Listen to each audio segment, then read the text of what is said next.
Hello, everybody. My name is Mike Yablanowitz. I am the president and CEO of BBC Global Services. BBC Global is a New Jersey-based HIPAA-compliant outsourced staffing firm with offices in the Philippines, India, and here in the U.S. Since international outsourcing staffing is relatively a new phenomenon, at least in the small to medium-sized business market, education and illustration is a key component to ensuring a proper fit and understanding how the services can work in an organization and in a medical clinic. This fit is not just the physical work product that is done, but the real world results of the staff augmentation option. This live cast today is what we call a coffee talk, an informal Q&A with one of our clients on how they utilize the staffing service to augment their current practice. Some of the questions have actually come from queries from sales programs we've been on and other clinicians, making it as relevant as possible for the people out there trying to learn if this is a viable solution for their business. Today, we have the privilege of talking with Dr. Aggarwal. Dr. Aggarwal is a board-certified ophthalmologist and a member of the American Academy of Ophthalmology.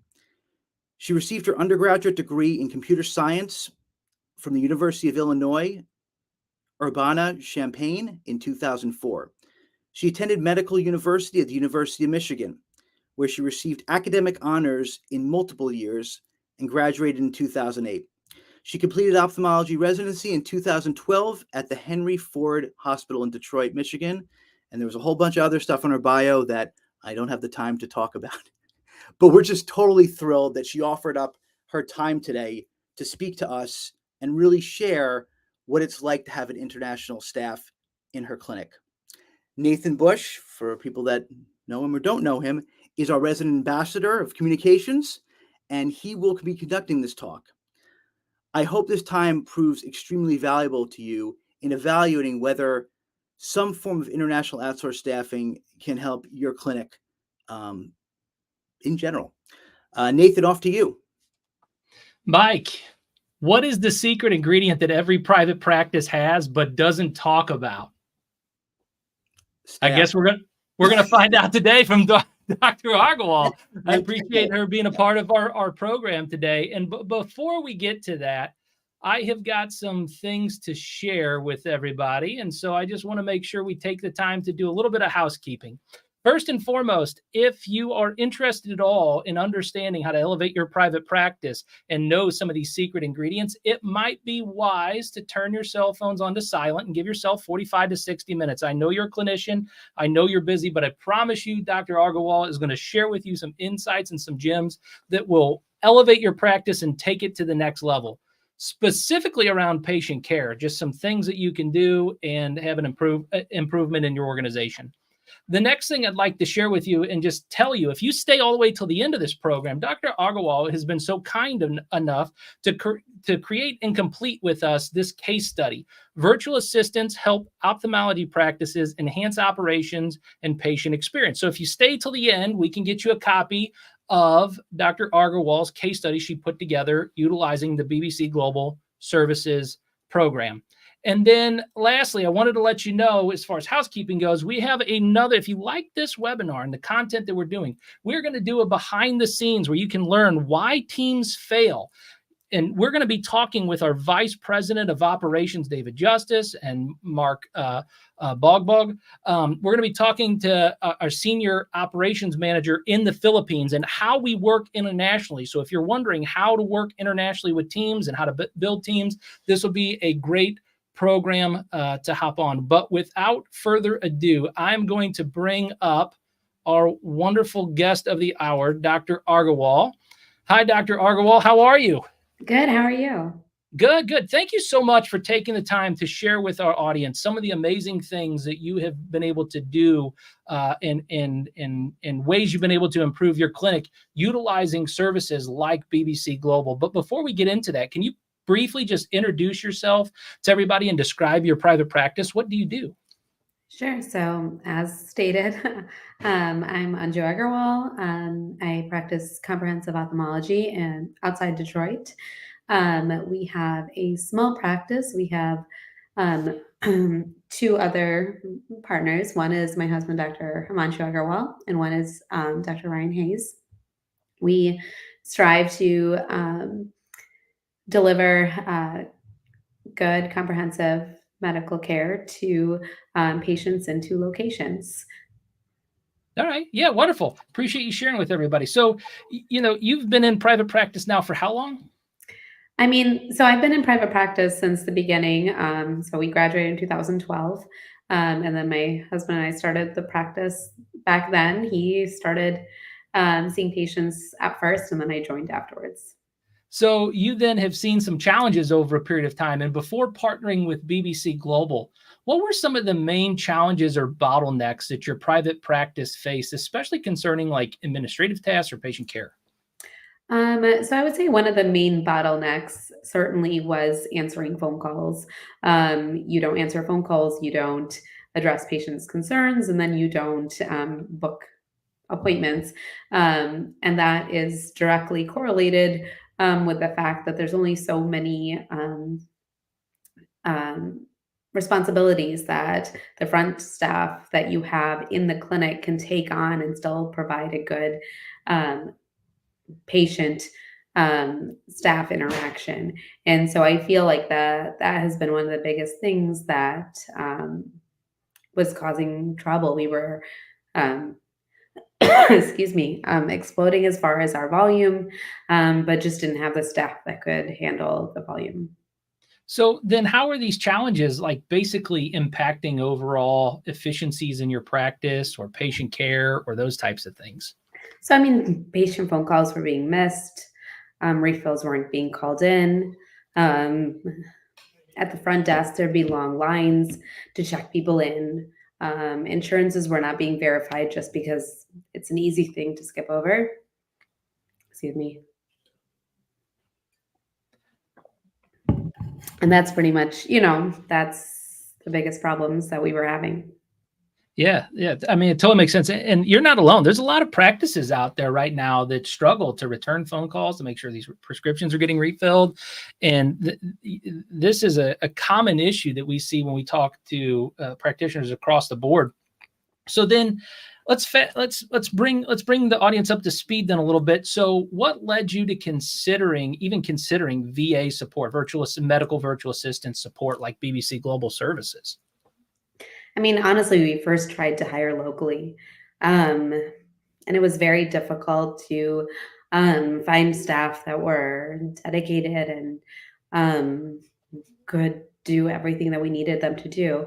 Furthermore, as I said, we have two locations, and while we were ready to expand staff in each of the locations, we kind of wanted someone who would be willing to go to both or cover both as necessary, and that's not necessarily a possibility when you have someone working locally. Yeah, for sure. For sure. And so I know right now, even in the current market, it's at least in the US, I don't know what it is. It's been really difficult to find and Very hire difficult. quality, talented people that show up to work and keep coming back day in and day out. Have you had the same struggle even locally, even utilizing VAs, but now with local staff? Oh, definitely. I mean, what prompted us to go to BBC is we had this string of 4 or 5 weeks of hiring, no one showing up or showing up and quickly leaving or, just not being able to find good quality candidates that fit with our team. And that's really important to us because we have a smaller office is we want everyone to get along and work together. We don't want anyone to feel like they're putting in time and effort that isn't reflective of what the rest of the team is doing. Yeah, wonderful. Thank you. We are talking with Dr. Aggarwal, and she is sharing some tips and tools that help to elevate private practice. If you're catching this on replay or you're just jumping in right now, I want to let you know you are learning from one of the best. I mean, just in the industry all around, understanding how to lead and manage and grow an ophthalmology practice. So I really appreciate you being with us today. And we're going to continue to dive back in and share some specific tips with you that are tangible and things that will help you. So just hang in there. But I do have another question that we get a lot of times from clinicians, and that they wanted to know prior to coming up to this webinar today, they wanted to know what were some specific aspects of BBC Global's offerings that particularly appealed to you, that fit your practice's needs? What was it that was in our offering that was like, that made sense for me? Oh yeah, that's a great question. So we definitely, as everyone, when decided to go the virtual assistant route, discussed our campaign with multiple companies. But the reason why we decided to go with BBC was, there were multiple things, but one of, I guess, first off, the HIPAA compliance, I felt that they took very seriously. They took security very seriously. Which is important. You have electronic health record, you have private patient data that you're opening up to a person, and you want to make sure that all of that that the company understands that this is a big responsibility.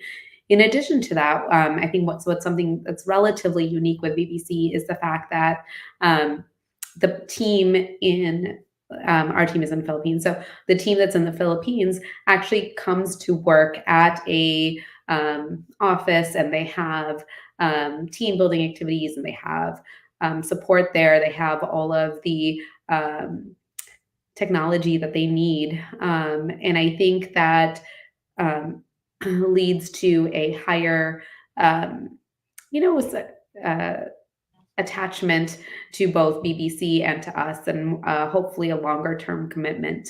I also think it helps with security, knowing that someone is actually there, and making sure that the internet and the Wi-Fi is all secure.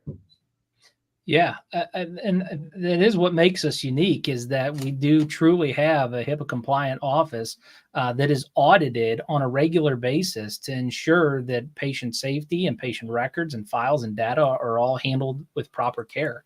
And, every single staff member is HIPAA certified, meaning that they go through the HIPAA trainings, and that they make sure that they understand how important patient privacy and patient data is. And because we do this for multiple practices, we also have the ability for inter-office cross-training, where people can talk about things and share ideas and best practices that help improve your private practice. Now, we got a couple of questions here prior to coming to this program today, and I want to make sure I ask these questions exactly how they came into us and how they were worded, so I can make sure I get answers for these clinicians. The first one was, since integrating BBC Global Services into your practice, how has the day-to-day workflow changed for you and your staff? Oh yeah. So I guess I can attack this from multiple angles. I think originally the workflow was,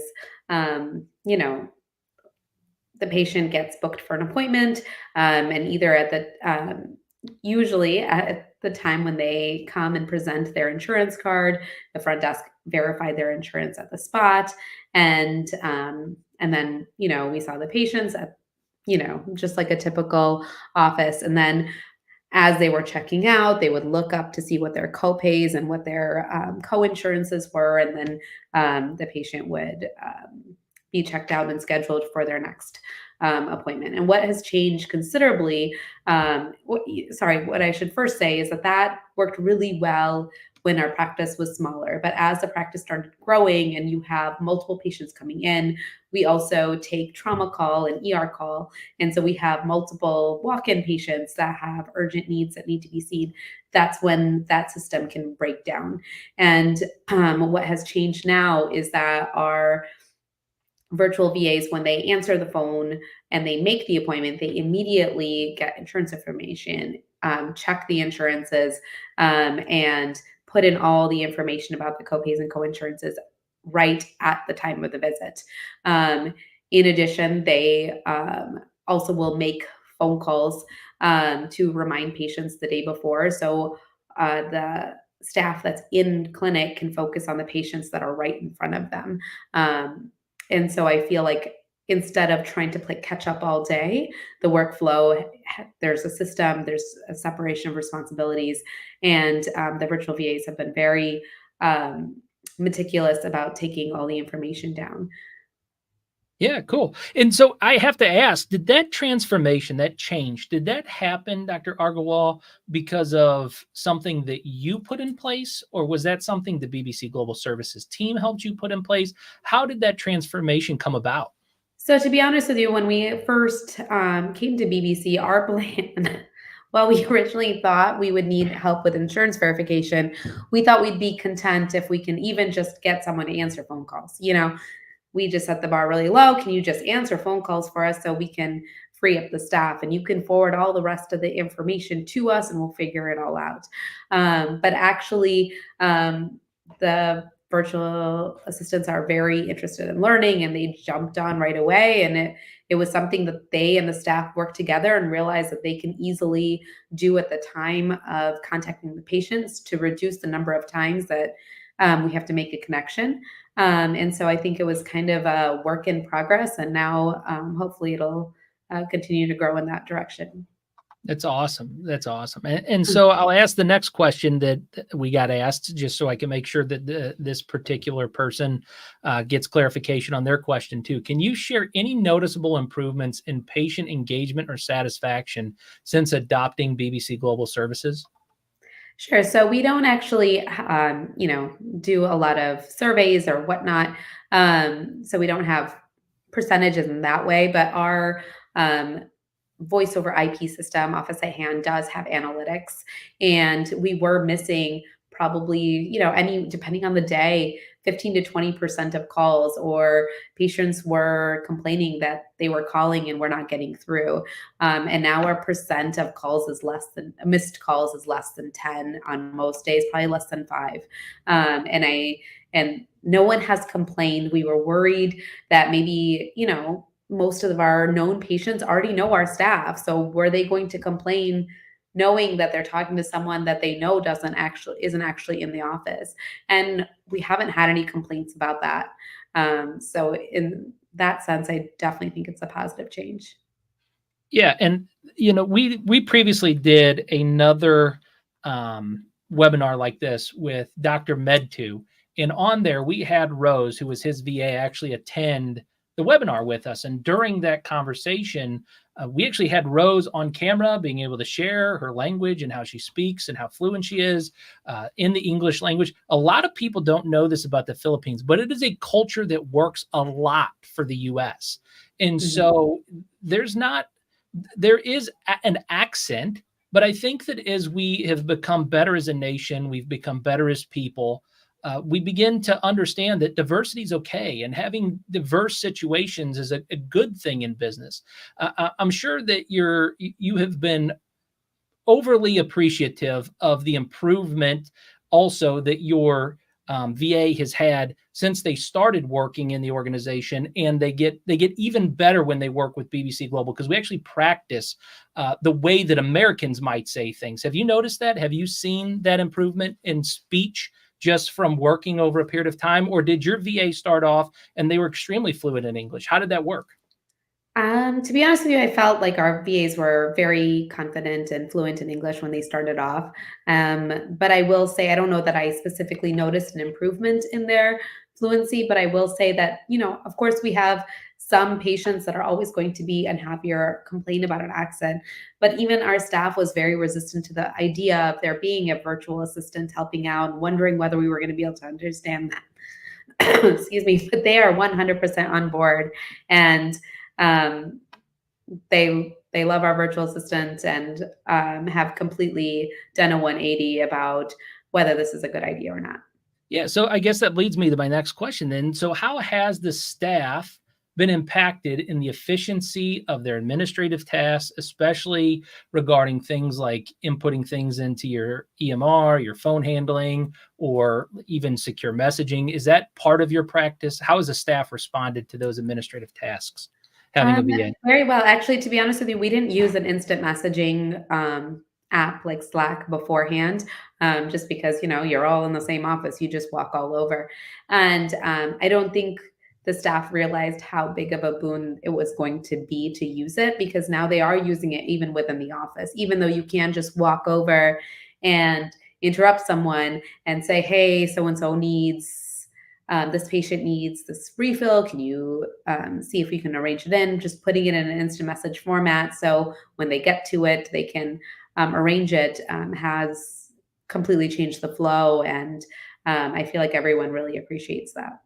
Sure. One of the big topics that has come out in a lot of different conferences that we're at and that we talk to, whether it's the Ocular Facial Plastic Surgeon Conference that we've attended, or the APTA, which is the physical therapy conference that we attend, or a number of other practices, the chiropractic event that we go to every year, and the ophthalmology events that we get to. They ask questions about business continuity. This is a big thing, making sure that we have business continuity, that there's not uninterrupted services. In terms of business continuity for you in ensuring uninterrupted services to your patients, how have our services made a difference? Well, I mean, I can say specifically in the last, 3 or 4 months or so, for some reason, we have had multiple personal emergencies, real emergencies, and all of our staff. So we've had multiple staff out. And, these are the build, the foundation of our practice. We're not going to replace them for these emergencies. And so having, our virtual assistants as being there and being reliable and the same throughout this whole process has been wonderful. And they have also understood that, staff A and B are out for personal emergencies. I will step in and do X, Y, Z since they're out. And I think that's certainly helped. So they've actually been able to step in and help out on some tasks that maybe other people used to do, or was their responsibility in office. And whenever they can't make it in, the VA has been able to step in and do some of those things. That's got to make you feel good as a business owner, huh? Oh, for sure. It's been absolutely wonderful. So, we hopefully weather the storm until the next time. Totally agree. So one of the questions we had was from a recent show that we were at. And we were talking to them about this conversation we were going to have with you. And they said, oh, make sure you ask this. So how was the experience of integrating BBC Global's VA into your team's culture? Were there any specific trainings or transition processes specifically that stood out? Well, I mean, I kind of already touched on this.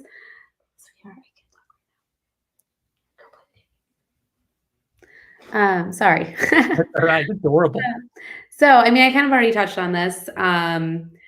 There was a lot of pushback originally when we announced that we were hiring our first virtual assistant. And there was a lot of resistance on downloading Slack and using that as a discussion tool, or even delegating to our virtual assistant, or even, trusting that when they said they verified the insurance was actually verified. It was kind of an uphill battle at the beginning. But then once they, talked to our virtual assistants over Slack and the phone, and they realized how committed they were, it's changed completely. And now we are actually adding another virtual assistant, and they are celebrating this fact. And it's not even a battle at all. As far as specific training or transition, I think what helped a lot for us is that we just maintained a lot of open contact with the virtual assistants. And I was just very impressed where anytime an issue came up or a question came up, I felt that they were taking notes and it was never asked again. It was pretty amazing. And then any subsequent virtual assistants were having our current virtual assistant help train and help answer questions because they understand what challenges they had and moving forward and all that.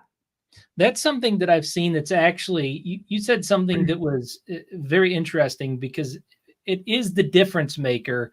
It is a secret ingredient, if you will, whenever you hire a virtual assistant, and that is the constant interaction and constant communication, as though they're another team member of yours. Yes. A lot of people they think that you can hire a virtual assistant and set it up on autopilot, and that the virtual assistant is just going to do every single thing that you want the way you want it done. And they think, I guess it's through telekinesis or osmosis or whatever it is, that somehow people are going to be able to read your mind, and they're not clairvoyant.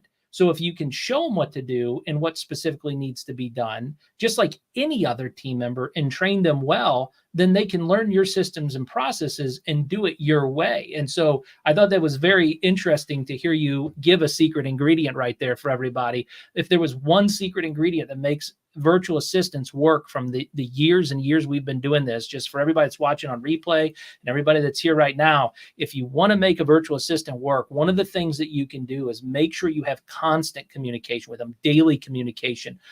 Work with them just as though they were a team member that shows up every day at the office. Make sure they check in with you. Make sure they have the conversations with you on a daily basis, and build that leadership into your process. We call it an integrated leadership model here at BBC Global. So speak specifically for integrated leadership. One of the things you want to do as a business owner is you want growth. You want to get growth in your business, and you want to be able to achieve different goals or growth objectives or whatever. Can you share any quantitative or qualitative results that showcase the growth or elevation your practice has seen since partnering with BBC Global? I think I already touched on it. I think I was very fascinated to look at our analytics of our phone system, and where it showed how many phone calls were being answered, how many missed calls there were. And I think that's a pretty number-driven forum to show what kind of service we're having. And then qualitatively, I would say that we've had positive feedback from patients saying that they are, their needs are being addressed when they call on the phone. So I think that would show that. As far as practice in general, the easiest way to check that is just to look at patient volume, and things are headed in the right direction. And so hopefully it continues that way. Yeah, that's awesome. We're talking with Dr. Aggarwal, and she is an ophthalmologist from Michigan, Detroit, and she is crushing it utilizing virtual assistants to elevate her practice. She's sharing with us those secret ingredients, those different makers, those things that help to elevate your practice and provide different levels of service. And Dr. Aggarwal, one of the questions that I had up on the screen that was asked of us is, are there any specific instances or stories where our services, BBC Global, played a specific crucial role? Is there a moment in time where you're like, that was impactful?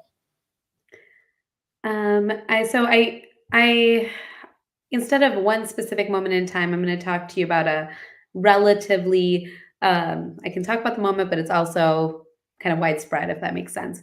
I actually think that because we have much better communication, and we've had to we've delegated certain tasks so that the virtual assistants can do them without being in the office. We've actually picked up on things that were being missed and are no longer being missed now, And so, for example, sending letters to referring docs. Our EHR is supposed to fax them directly over, and of course, like anything else, there are failures that happen. And now we identified that this wasn't necessarily always happening. And so now we have our virtual VAs who first noticed the problem and now have figured out what a solution could be. And now we're, moving forward with that. I think a similar situation is that we didn't realize that several prescription refills patients were having to call back in multiple times because the way the EHR was sending it out, pharmacies didn't like it. And because the virtual assistants noticed that, made note of it, and contacted everyone, we fixed the problem. And so I don't even think that it's one specific instance, but it's the fact that I feel like they're invested in making everything run smoother. As long as you keep an open communication, and they feel hopefully open enough to discuss these concerns with you, you can make everything better. That's awesome.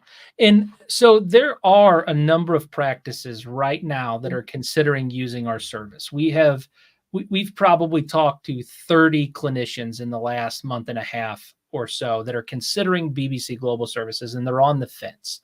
And based upon your experiences, is there any advice or insights that you can share with them before they make the decision and then after they make the decision to utilize a virtual assistant for their practice? So I guess advice-wise, I would echo what you said earlier, that it's not, while everything has been positive, and I wouldn't change or experience at all.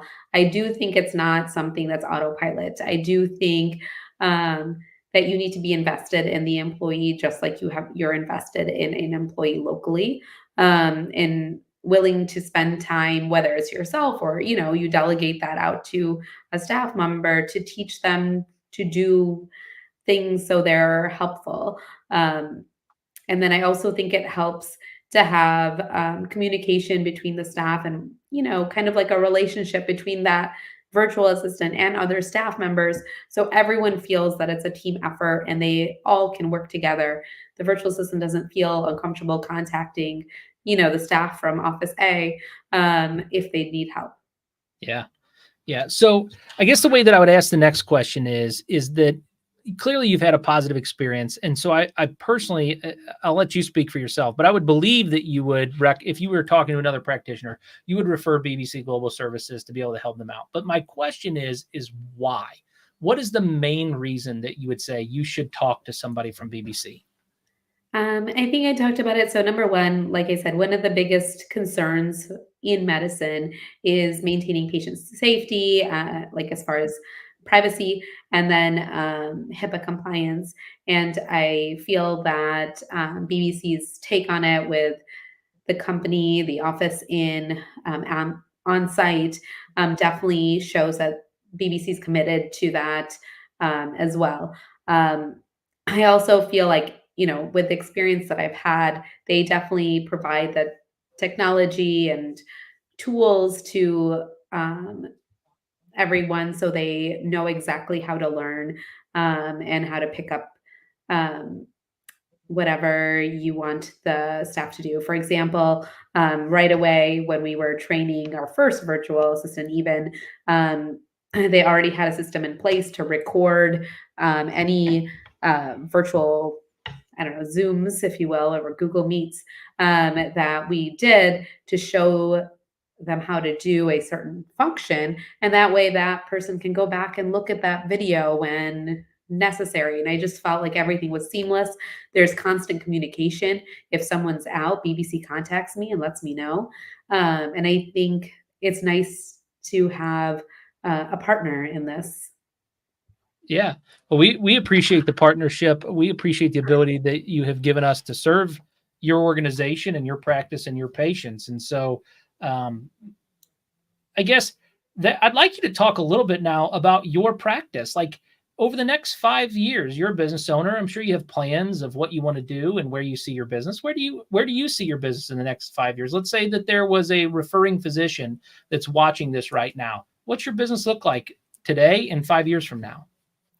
Well, hopefully we stay on our goal of providing, good comprehensive medical care because that's our number one goal. And of course, we would like to increase our patient volumes and but still maintain the quality of care and the patient satisfaction that we have.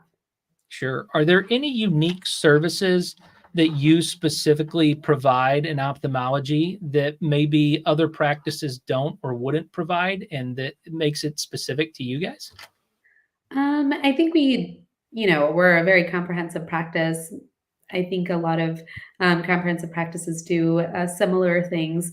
We're in a unique situation where we do take trauma call for the local hospital system. And so we do see a lot of emergent and urgent um, patients referred from this hospital system um, and otherwise try to take care of diabetes, macular degeneration, just as. Yeah. So it sounds like though, with being responsible for trauma, having somebody to be able to answer the phones is pretty critical to your business, and having somebody that can answer your phones and get them on the schedule and get things moving and move things around if necessary probably has really been just, I could imagine the stress that was there if you didn't have that happening. Yeah, it's very stressful because those trauma patients need to be worked in that day or next day, right? And or, followed up very frequently. And you don't want to leave holes in your schedule for this, but you need someone to constantly put all the items in place so you can just see the patients and provide care. Yeah. Yeah, a couple of closing questions here. So, if you had to summarize your journey with BBC in a few sentences, what would you highlight? Okay, well, I would say that overall we've had a great experience. With BBC, we feel like we can trust the company to partner with us to help us, work through our growing challenges of being a private practice owners. Um, and what I would highlight actually is that, even though we're going to have turnover one of our virtual assistants, we're still very happy and we still very much trust BBC in that we can find people that will be committed to our company and stick with us and help us grow. Yeah. And at BBC Global, you can tell that our organization isn't just an organization of doing the task of hiring virtual assistants. We are a cultural driven organization, meaning that we have core values at our company, that we do, a quarterly town hall that showcases people who go above and beyond on different campaigns. We also include high performance clubs, so people get rewards and incentives for doing great jobs for different practices when they're a part of our organization. How do you feel that the core values of our organization and mission align with your private practice? I mean, I think it's very similar to the values that we have in our private practices that we want everyone to feel um, as a part of a team. We want to recognize good work. And I just feel like the core values of um,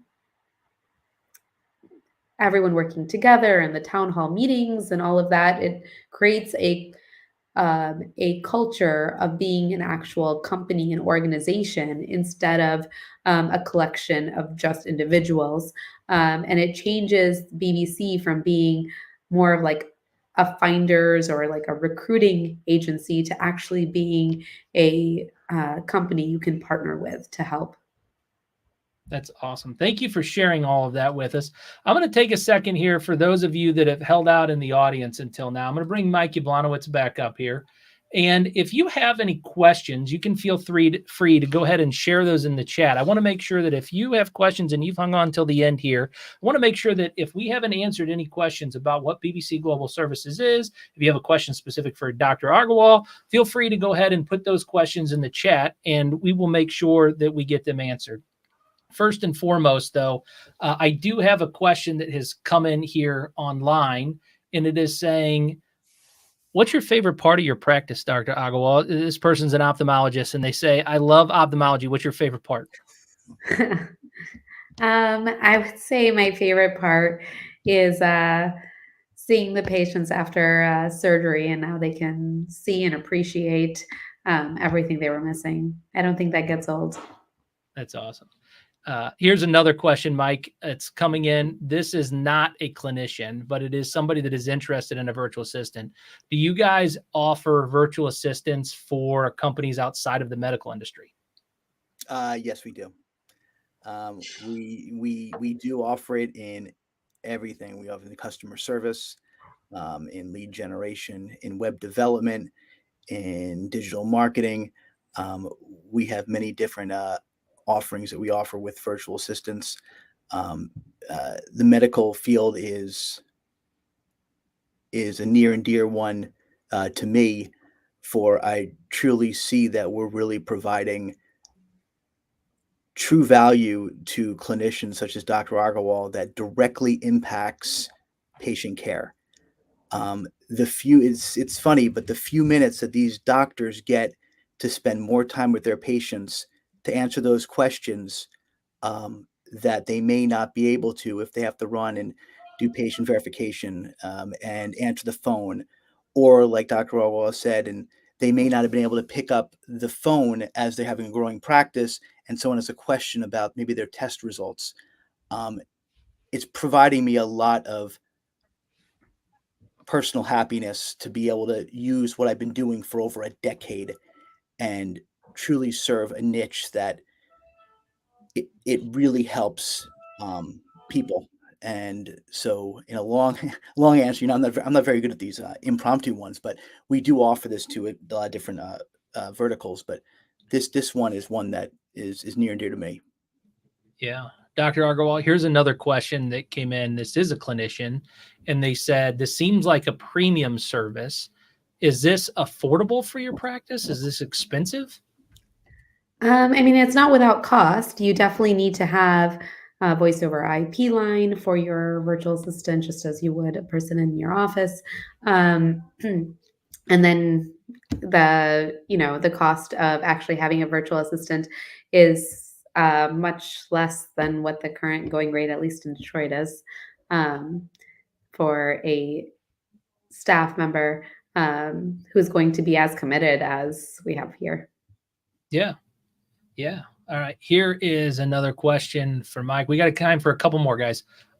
So this person asks here, how did you make the decision to get into medical virtual assistants, Mike?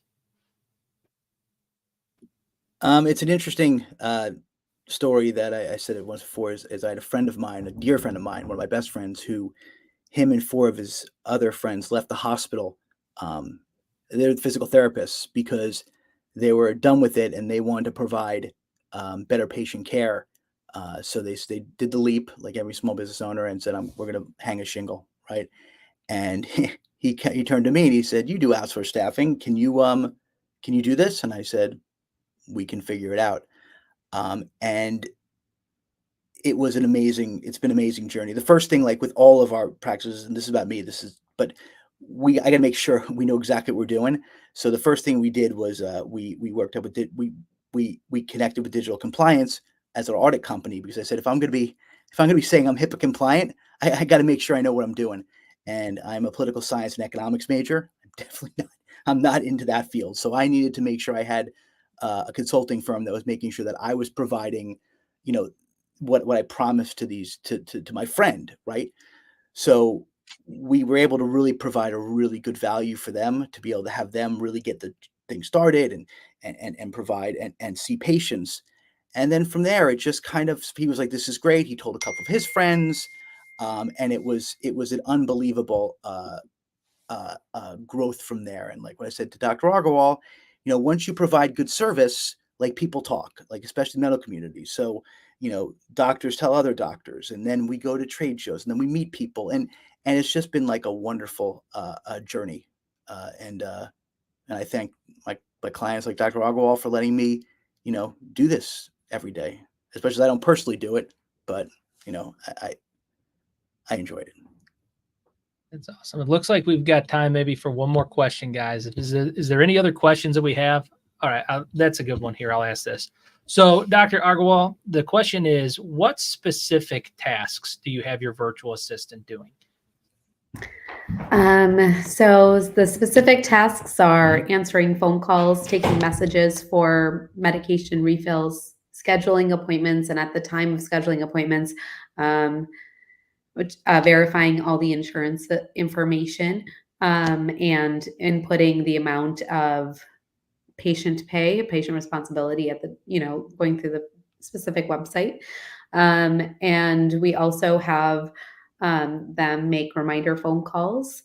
And then we also sometimes have them follow up with patients. For example, if someone left and they didn't make a follow-up appointment, they'll call them back and schedule their appointment from there. Okay. Yeah. So a lot of like front office clerical type administrative tasks. That's exactly what we talked about. Yeah. So yeah, guys, I appreciate Dr. Aggarwal and Mike Jablonowitz. This has been really fun. And I appreciate, Dr. Aggarwal, your experience and expertise on this. I'm sure anybody considering BBC Global Services is very appreciative of the time that you took to explain from your own experience how the integration of a medical virtual assistant helps to elevate your practice and help you to be able to provide better patient care. Any final words or any last thoughts that you'd like people to know before we go? I would just say thank you for this opportunity, and we've been super happy, and we hope for a long and fruitful partnership.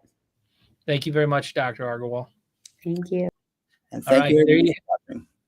There you have it, guys. So, Mike, I appreciate you taking the time to coordinate with Dr. Aggarwal and getting her set up for everybody to learn about what we do at BBC Global Services. It sounds like, according to everything that I heard and that we had a conversation with, that if you need help in your practice, it's very difficult to find people right now to work and to put forth the effort. And it sounds like BBC Global has got a great recruiting team and staff and group of people that are being able to provide that support. It's an option, absolutely. And I think that the one thing to bring up too is that, you know, we are a good partner to augment staffing. One of the things I tell a lot of our clients is that you don't necessarily get rid of staff. You use a service like ours to help augment a current staff. And that is the best way to do things. In addition, the one thing that I could say too is that we are one of the few companies, if not the only company, that is truly HIPAA compliant. And that is a big deal in this ever-changing compliance that a lot of doctors need to worry about when they're doing this type of work. That's a big thing that we take very, very seriously, and so do our clients. And it's something that we will never change. We will never change the way that we do things, the integrity that we have around how we do business, what we do. We're very process focused and culture focused. And you put those two things together, you got great people that do the same thing in and out and know exactly what to do on a regular basis. So yeah, well, if you need staff, reach out to bbcglobalservices.com. That's bbcglobalservices.com. You can check out some of our previous webinars that we've done on HIPAA compliance, other interviews we've done with other practitioners. And until next time, remember, November 16th at 3 p.m. Eastern time, we will be doing a behind the scenes talking to you about how we have international teams that work so well together, and our vice president of operations and our head of the Philippine operations are going to be sharing with you some teamwork strategies and ways that we've cultivated that culture. So until next time, guys, appreciate the time and thanks for hanging out with me, Mike. thank you everybody for being here. Have a great day.